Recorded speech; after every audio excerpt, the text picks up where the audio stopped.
Bench testing a 1959 Cadillac headlight switch, fog light option. Test number 1, I'm going to check the park and tail light operation. Test number 2, check the headlight operation.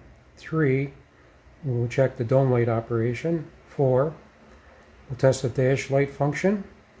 5, we will test the park to fog light operation. Test number 6, switch contact load test. And 7, check the switch for shorts to ground.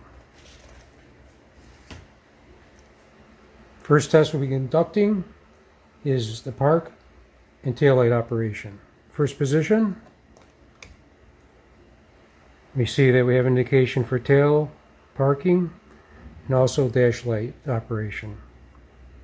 Second position will be headlights.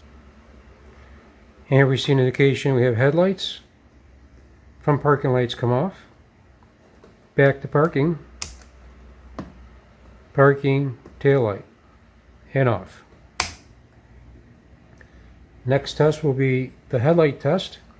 First position, parking, full out, indication for headlights, and off. Next test will be the dome light test. First position, rotating the rheostat, indication park dome light coming on. Next we'll be testing is the dash light, and here we have a bulb in the front. First position, parking tail light and dash lights. Rotating the rheostat, we can dim the bulb to the off position. Rotating the switch to the bright side of the switch, maximum brightness, and full on.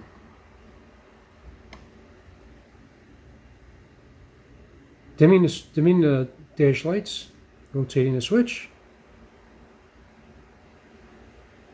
to off.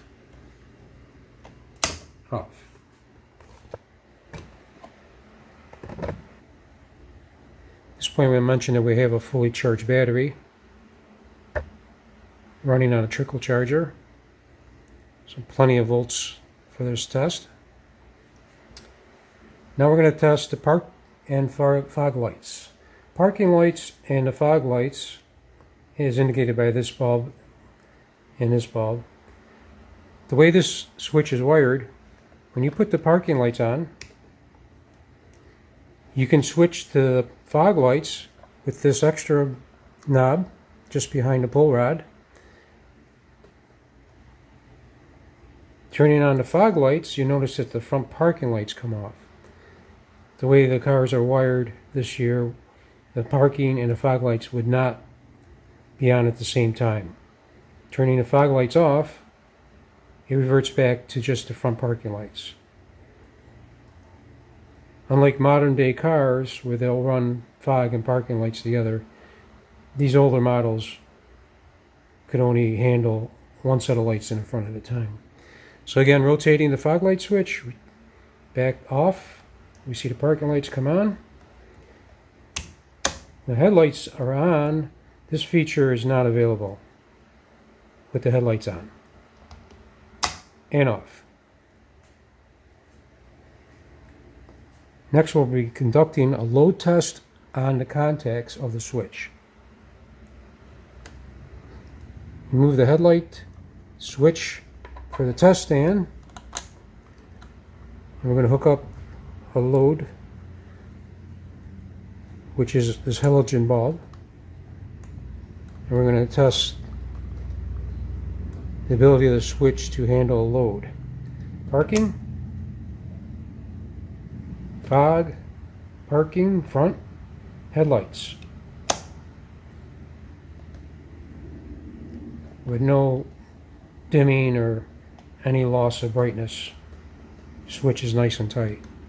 We'll shut that off. And then we're going to set up for the short to ground test.